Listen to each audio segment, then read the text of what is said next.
പ്രധാനമന്ത്രിയുടെ രാജിക്കായി തായ്ലൻഡിൽ ജനരോഷം ആളിക്കത്തുന്നു.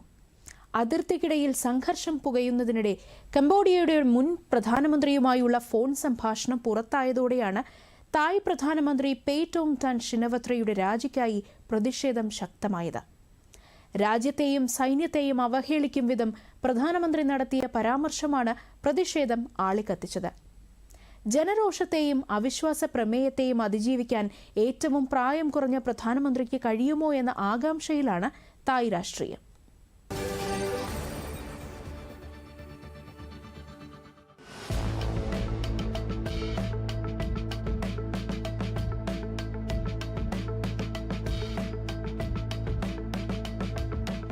ഒരു ഫോൺ വിളിയും അതുണ്ടാക്കിയ പ്രതിഷേധത്തിലും ആടിയുലയുകയാണ് തായ്ലൻഡിലെ സഖ്യ സർക്കാർ. പ്രധാനമന്ത്രി പെയ്തോങ് തരൻ ഷിനവത്ര രാജിവെക്കണമെന്നാവശ്യപ്പെട്ട് പ്രതിപക്ഷം ഉൾപ്പെടെയുള്ള സംഘടനകൾ പ്രതിഷേധം ശക്തമാക്കി.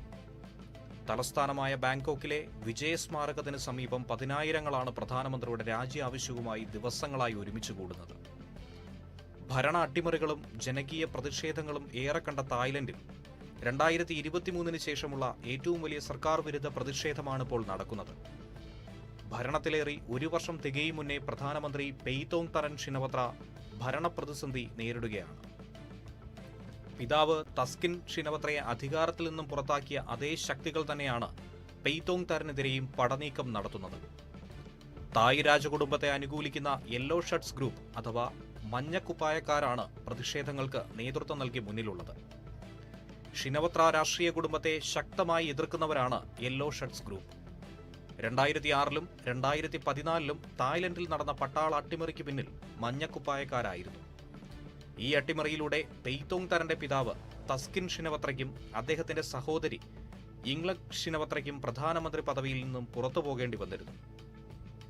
ആ ചരിത്രം വീണ്ടും ആവർത്തിച്ചാൽ 37-കാരിയായ പെയ്തോങ് തരൻ ഷിനവത്രയ്ക്ക് അധികാരം നഷ്ടപ്പെടുമെന്നാണ് നിരീക്ഷകരുടെ വിലയിരുത്തൽ.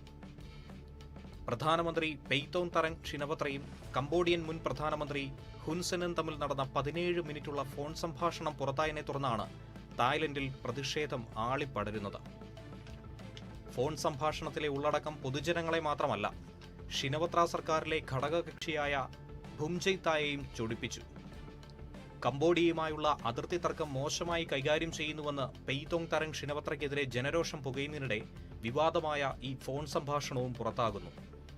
തായ്ലൻഡ്, കംബോഡിയ, ലാവോസ് എന്നീ രാജ്യങ്ങളുടെ അതിർത്തികൾ കൂടിച്ചേരുന്ന പ്രദേശം എമറാൾഡ് ട്രയാങ്കിൾ എന്നാണ് അറിയപ്പെടുന്നത്. വർഷങ്ങളായി ഈ അതിർത്തി പ്രദേശം തർക്കഭൂമിയാണ്. ഇതിനെ തുടർന്ന് പലപ്പോഴും സൈനികർ തമ്മിൽ ഏറ്റുമുട്ടൽ നടന്നിരുന്നു. ഇക്കഴിഞ്ഞ മെയ് 28-ന് നടന്ന സംഘർഷത്തിൽ 2 കംബോഡിയൻ സൈനികർ കൊല്ലപ്പെട്ടതോടെ സംഘർഷം ശക്തമായി. ഈ സംഘർഷത്തിനിടെ പെയ്തോങ് തരൻ ഷിനവത്ര കംബോഡിയൻ മുൻ പ്രധാനമന്ത്രി നിലവിൽ സെനറ്റ് പ്രസിഡന്റുമായ ഹുൻസെന്നിനെ ഫോണിൽ ബന്ധപ്പെട്ടിരുന്നു. ഷിനവത്ര കുടുംബത്തിന്റെ അടുത്ത സുഹൃത്തും പിതാവ് തസ്കിൻ ഷിനവത്രയുമായി വൈകാരിക ബന്ധവുമുള്ള നേതാവാണ് ഹുൻസെൻ. സംഭാഷണത്തിനിടെ ഷിനവത്ര ഹുൻസെന്നെ അങ്കിൾ എന്നാണ് സംബോധന ചെയ്തത്. അതേസമയം അതിർത്തിയുടെ ചുമതലയുള്ള കമാൻഡർ ബുൻസിൻ പത്ക്ലാങ്ങിനെ എതിരാളി എന്നുമാണ് വിശേഷിപ്പിച്ചത്. ശത്രുപക്ഷത്തുള്ള വ്യക്തിയെ അങ്കിളെന്നും സ്വന്തം രാജ്യസംരക്ഷണത്തിലേർപ്പെട്ടിരിക്കുന്ന ഉന്നത സൈനികനെ എതിരാളിയെന്നും വിശേഷിപ്പിച്ചതാണ് ജനരോഷം ആളിക്കത്തിച്ചത്. പ്രതിപക്ഷ പാർട്ടികൾക്കും വലതുപക്ഷ ദേശീയവാദികൾക്കും പ്രധാനമന്ത്രിയുടെ വാവിട്ട വാക്കുകൾ അമർഷമുണ്ടാക്കി. നീണ്ട വർഷങ്ങളായി ശത്രുപക്ഷത്ത് നിർത്തിയിട്ടുള്ള കംബോഡിയയിലെ നേതാവിന്റെ മുന്നിൽ പ്രധാനമന്ത്രി ഷിനവത്ര താണുവണങ്ങി സംസാരിച്ചുവെന്നാണ് ആരോപണം. ഫോൺ സംഭാഷണം പ്രചരിച്ചതോടെ പ്രധാനമന്ത്രി ഷിനവത്രയ്ക്കെതിരെ പ്രതിഷേധം രാജ്യമാകെ പടരുകയായിരുന്നു. പ്രതിഷേധം രൂക്ഷമാവുകയും പൊതുജനങ്ങൾ ഭരണകൂടത്തിനെതിരെ തിരിയുകയും ചെയ്തതോടെ ഭരണസഖ്യത്തിലെ രണ്ടാമത്തെ വലിയ പാർട്ടിയായ ഭുംജയ് തായ് പിന്തുണ പിൻവലിച്ചു. സൈന്യത്തിന്റെ മനോവീര്യം തകർക്കാൻ ശ്രമിക്കുകയും ദേശീയ താൽപര്യത്തിന് വിരുദ്ധമായി സംസാരിക്കുകയും ചെയ്ത പ്രധാനമന്ത്രി പെയ്തോങ് തരൻ ഷിനവത്രയുടെ മന്ത്രിസഭയിൽ ഇനി പങ്കാളിയാകാനില്ല എന്ന വിമർശനം ഉയർത്തിയാണ് 69 എംപിമാരുള്ള ഭുംജയ് തായ് പാർട്ടി പിന്തുണ പിൻവലിച്ചത്. ഇതോടെ 10 പാർട്ടികൾ നേതൃത്വം നൽകുന്ന പ്രധാനമന്ത്രി ഷിനവത്രയുടെ മന്ത്രിസഭയുടെ നിലനിൽപ്പ് തന്നെ ചോദ്യചിഹ്നമായി. 5 അംഗ ജനപ്രതിനിധി സഭയിൽ ഷിനവത്രയുടെ പ്യൂതായ് പാർട്ടി നേതൃത്വം കൊടുക്കുന്ന സർക്കാർ 255 സീറ്റുകൾ മാത്രമുള്ള ചെറിയ ഭൂരിപക്ഷത്തിലേക്ക് ഒതുങ്ങിയിരിക്കുകയാണ്. ഇതിനിടെയാണ് സർക്കാരിലെ മറ്റൊരു സഖ്യകക്ഷിയായ യുണൈറ്റഡ് തായ് നേഷൻ പ്രധാനമന്ത്രി ഷിനവത്രയ്ക്കെതിരെ രംഗത്ത് വരുന്നത്.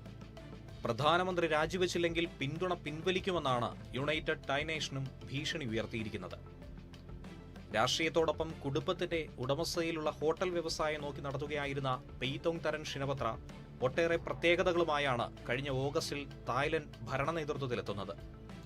രാജ്യത്തെ ഏറ്റവും പ്രായം കുറഞ്ഞ പ്രധാനമന്ത്രി എന്ന ചരിത്ര നിയോഗമാണ് 37-കാരിയായ പെയ്തോങ് തരൻ ഷിനവത്രയിൽ വന്നുചേർന്നത്. രാജ്യത്തെ രണ്ടാമത്തെ വനിതാ പ്രധാനമന്ത്രി എന്ന സ്ഥാനവും പെയ്തോങ് തരൻ ഷിനവത്രയ്ക്ക് ലഭിച്ചിരുന്നു. പെയ്തോങ് തരന്റെ പിതാവ് തക്സിൻ ഷിനവത്രയുടെ സഹോദരി ഇംഗ്ലക് ഷിനവത്രയാണ് തായ്ലൻഡിന്റെ ആദ്യ വനിതാ പ്രധാനമന്ത്രി. ഷിനവത്ര കുടുംബത്തിൽ നിന്നും പ്രധാനമന്ത്രി സ്ഥാനത്തേക്ക് എത്തുന്ന 4ാമത്തെ വ്യക്തിയാണ് പെയ്തോങ് തരൻ ഷിനവത്ര. ഒരു ദശാബ്ദത്തിനിടെ കംബോഡിയയും തായ്ലൻഡും തമ്മിലുള്ള ബന്ധം ഏറ്റവും വഷളായ സമയം കൂടിയാണിപ്പോൾ. കഴിഞ്ഞ മാസം ഇരു രാജ്യങ്ങളിലെയും സൈനികർ അതിർത്തിയിൽ ഏറ്റുമുട്ടിയിരുന്നു. ഇതോടെ നയതന്ത്ര ബന്ധം വഷളാവുകയും തായ് ഉൽപ്പന്നങ്ങൾക്ക് കംബോഡിയ നിരോധനം ഏർപ്പെടുത്തുകയും ചെയ്തു. സാഹചര്യം അത്യന്തം ഗുരുതരമായി തുടരുന്നതിനിടയിലാണ് തായ് പ്രധാനമന്ത്രിയുമായുള്ള ഫോൺ സംഭാഷണം കംബോഡിയൻ നേതാവായ ഹുൻസെൻ തന്റെ ഫേസ്ബുക്കിലൂടെ പുറത്തുവിട്ടത്. സ്വകാര്യ ഫോൺ സംഭാഷണം ചോർന്നതുമായി ബന്ധപ്പെട്ട് കംബോഡിയയുടെ സ്ഥാനപതിയെ വിളിച്ചുവരുത്തി തായ്ലൻഡ് ശക്തമായ പ്രതിഷേധം അറിയിച്ചു. കമാൻഡർ ബുൻസിനെ അവഹേളിക്കും വിധം ഫോൺ സംഭാഷണം പുറത്തുവന്നതിന് ശേഷം പ്രധാനമന്ത്രി പെയ്തോങ് തരൻ അദ്ദേഹത്തെ നേരിട്ട് കണ്ട സംഭാഷണം നടത്തിയിരുന്നു. തായ് രാഷ്ട്രീയത്തിൽ സൈന്യത്തിന് നിർണായക സ്വാധീനമാണുള്ളത്. അതുകൊണ്ട് തന്നെ അധികാരത്തിലിരിക്കുന്നവർ സേനയുമായി നല്ല ബന്ധത്തിൽ മുന്നോട്ട് പോകുക എന്നത് അവരുടെ ഉത്തരവാദിത്തം മാത്രമല്ല, ആവശ്യവുമാണ്. സൈനിക നേതൃത്വത്തെ പിണക്കിയവരാരും തന്നെ അധികകാലം തായ് അധികാരത്തിലിരുന്നിട്ടുമില്ല. ബുൻസിനുമായി നേരിൽ കണ്ട് സമവായമുണ്ടായെങ്കിലും പ്രധാനമന്ത്രി പെയ്തോങ് തരന്റെ ഭാവി തുലാസിലാണെന്നാണ് പുറത്തുവരുന്ന റിപ്പോർട്ട്. രാജ്യത്തെ അവഹേളിക്കുന്ന ഫോൺ സംഭാഷണം പുറത്തായതിനെ തുടർന്ന് പൊതുജനങ്ങളോട് പരസ്യമായി മാപ്പ് പറഞ്ഞെങ്കിലും അതൊന്നും പെയ്തോങ് തരനെ രക്ഷിക്കുമെന്ന് ഉറപ്പില്ല. ദുർബലമായ ഭൂരിപക്ഷത്തിൽ മുന്നോട്ടു പോകുന്ന സർക്കാരിനെ പിരിച്ചുവിടുകയോ രാജിവെക്കുകയോ ഇല്ലെന്നാണ് പെയ്തോങ് തരനും അവരുടെ പ്യൂ തായ് പാർട്ടിയും പറയുന്നത്. അടുത്ത മാസം നടക്കാനിരിക്കുന്ന അവിശ്വാസ പ്രമേയത്തെ പ്രധാനമന്ത്രി പെയ്തോങ് തരൻ ഷിനവത്ര അതിജീവിക്കുമോ, അതോ അതിനു മുൻപ് ഭൂരിപക്ഷം നഷ്ടപ്പെട്ട് രാജിവെച്ച് പുറത്തു പോകുമോ എന്ന ആകാംക്ഷയിലാണ് തായ് രാഷ്ട്രീയം.